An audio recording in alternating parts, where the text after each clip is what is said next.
Elon Musk is more than a bit busy building Model 3s, launching rockets, and saving the world from the AI apocalypse, but that isn't keeping him from digging into his holy-molyest venture, yet a mildly mystifying scheme to find a faster, cheaper way of boring tunnels, and using it to destroy traffic. As cool as that sounds, Silicon Valley's version of Tony Stark hasn't said much about his mysterious boring company, which now employs 6 people and shares office space with SpaceX in Hawthorne, California.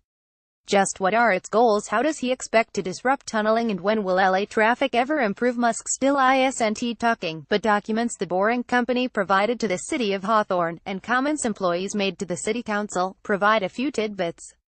Those clues provide a clearer picture of what Musk is up to. Good thing, too, because the Hawthorne City Council just gave the boring company permission to begin digging a 1.6-mile tunnel so it can test its technology. Which, by the way, doesn't seem terribly innovative so far. The boring company, for those who've been too busy ordering a Tesla Model 3 or watching SpaceX launches to keep up with Musk's latest big idea. The boring company launched in January, less than a month after Musk tweeted a complaint about Los Angeles traffic and pledged to build a tunnel boring machine and just start digging. He envisions a transportation upside down that duplicates LA's massive highways underground. But wait, it gets weirder. A series of tunnels, 30 or even 40 levels of them, could shuttle individual cars on electric skates at more than 120 miles per hour. Need to travel beyond the city? No problem. Elon's got a plan for that too. He's proposed a 200-mile tunnel connecting New York and Washington, D.C., via Hyperloop. You remember Hyperloop? Yeah, that's Musk's plan to whisk people hither and yon in tubes at something like the speed of sound. To make this happen at cost and speed commensurate with his taste for disruption, Musk must first conquer tunneling. Like the stodgy space and auto industries, boring seems ripe for revolution.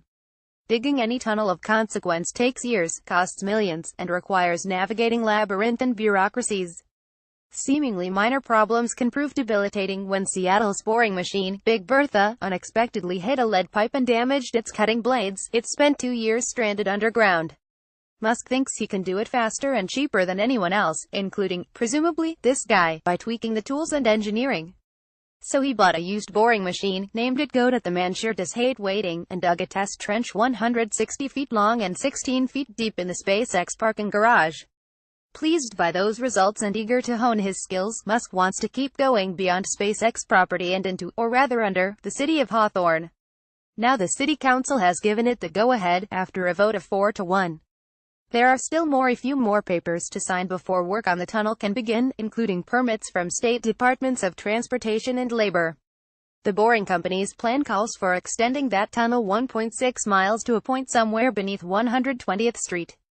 The company insists the 5-month construction process won't interrupt traffic, and says locals won't even know there's work going on because the tunnel will be 22 to 44 feet beneath the surface of the road. We won't have construction crews walking down the street. We won't have any trucks or excavators working in those areas, says Brett Horton, SpaceX head of construction. Everything that we're doing is underground. He said a number of SpaceX employees work for the boring company part-time.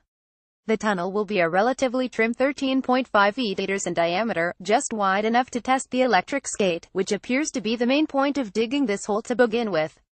The test tunnel project would involve SpaceX engineers repeatedly testing personal vehicle types suitable for placement on the skates, refinement of the design and technology in general, data collection on performance, durability, and application, the boring company wrote in documents submitted to the city council.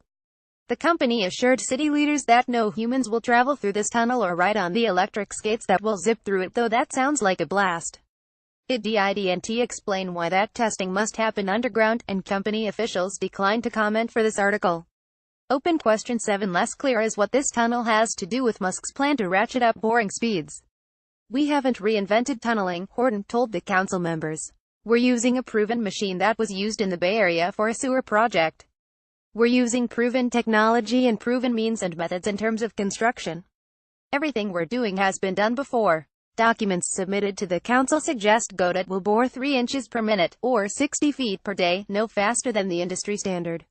Instead, the company seems to consider this a big experiment, an opportunity to learn the tunnel boring biz, test a few hypotheses, and explore how it might make good on Musk's pledge to increase tunneling speeds by a factor of 14. Folks who already understand how tunneling works express skepticism.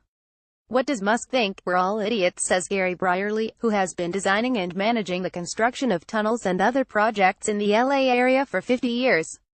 He thinks people who have been doing this all their lives would improve this if they could. Brierley says running the actual machine is only one part of a huge process that simply takes time: constructing tunnel support walls behind the machine's cuts, hauling soil to the surface, monitoring deformation or damage as construction moves along. And that all comes after filing reports, obtaining permits, hiring contractors, and tending to the myriad other bureaucratic hassles that so rarely yield to promises of innovation and disruption. It's all interesting what he's doing, Brierley says. It's not a bad thing that people are talking about tunnels. And, to be fair to Musk, he has hushed critics who said he couldn't launch his own rockets or build a successful startup automaker.